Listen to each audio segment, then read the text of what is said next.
Back in high school, my friends and I had a hideout, one nobody else cared about. It was an old baseball field behind an abandoned grade school, tucked so deep into the woods it felt like another world. The bleachers were rusted, the fencing was half collapsed, and weeds grew tall enough to swallow your ankles. But we loved it. Nobody bothered us there, except the things hiding in the trees. The strangest part was the lone lamppost beside the bleachers. It still worked somehow. A dim, orange glow that barely lit anything, just enough to make the darkness feel alive. When you sat under it, the forest around you vanished into a black wall. Sometimes I'd stare into that darkness too long and get the feeling something was staring back. Our friend group practically lived there, especially Tim, who used the field to escape a rough home life. Summer nights were spent on the creaking bleachers, smoking, laughing, and pretending the world outside didn't exist. But everything changed the night Johnny went missing. He and I planned to meet at the field, but I arrived first. His car wasn't there, so I walked in alone. A huge mistake, according to our unwritten rules. 15 minutes. 30 minutes. No Johnny. The woods felt different that night, heavy, watching.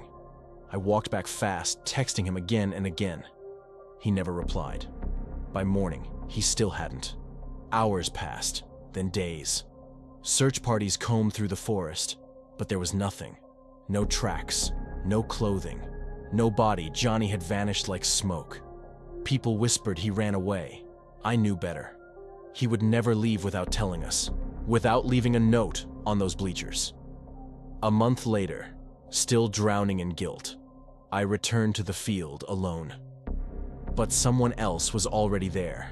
3 people sat on the bleachers, perfectly still, staring straight ahead, like mannequins.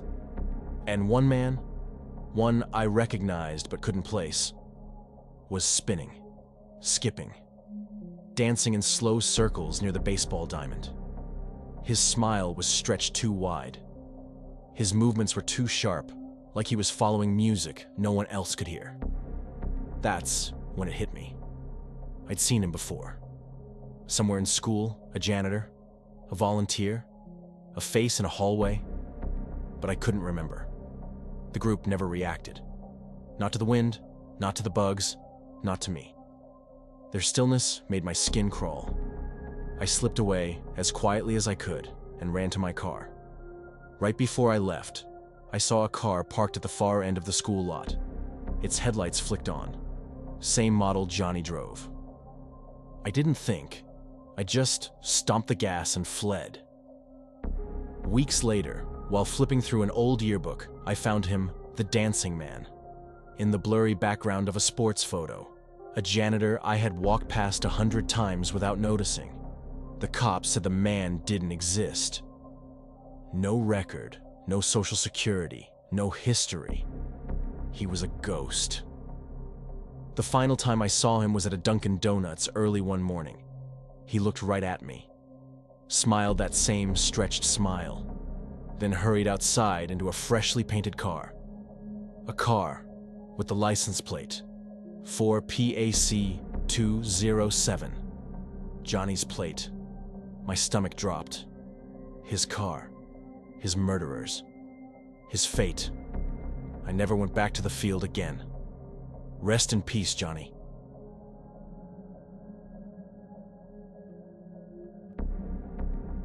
The summer of 2024 should have been perfect. My friends and I were interning at the Kennedy Space Center, buried in rocket data, exhausted and desperate for a break. So we planned a weekend stargazing trip deep inside Tate's Hell State Forest, a swampy, silent part of Florida with more legends than streetlights. The name came from a settler who vanished centuries ago. People said he wandered the swamps for weeks, cursed, driven mad, until he died clawing at the mud. We brushed it off. We wanted stars, not ghost stories. We rented a cozy Airbnb 30 miles out, then drove into the swamp, me and Jake in my Tesla, Marcus and Sam trailing in a Mustang. The deeper we drove, The worse the trails got, twisting dirt roads, wetlands on either side, and trees that blocked out the moon.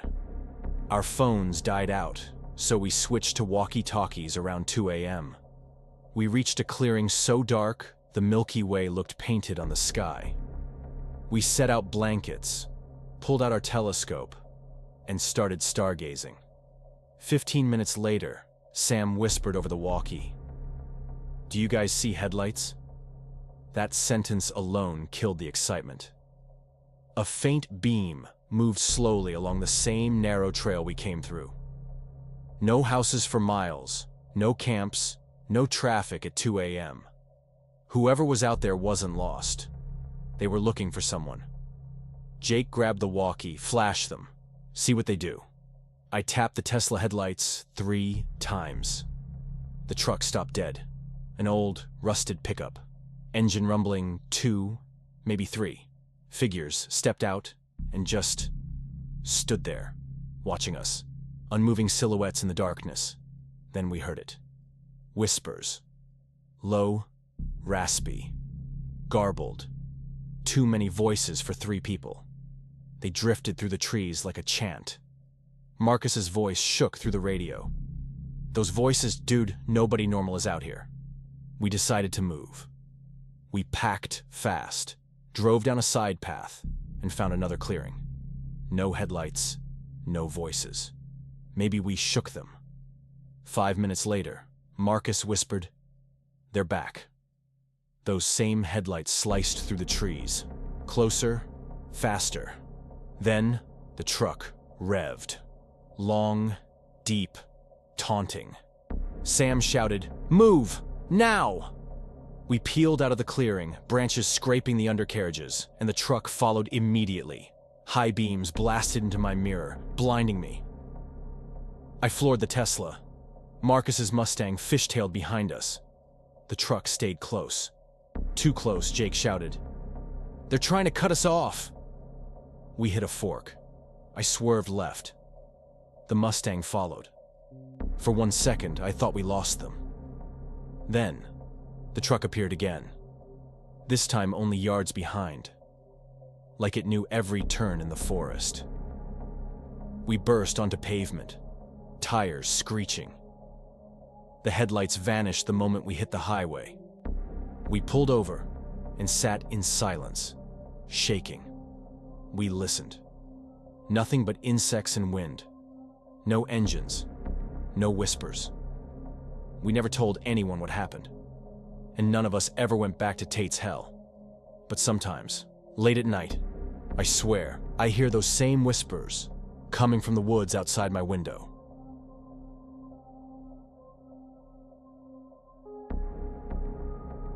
I grew up in a small, forgotten town. One of those places where nothing ever changes except the number of abandoned buildings.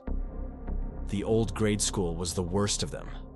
Its windows were shattered, vines climbed the walls, and the playground was rusting into the dirt.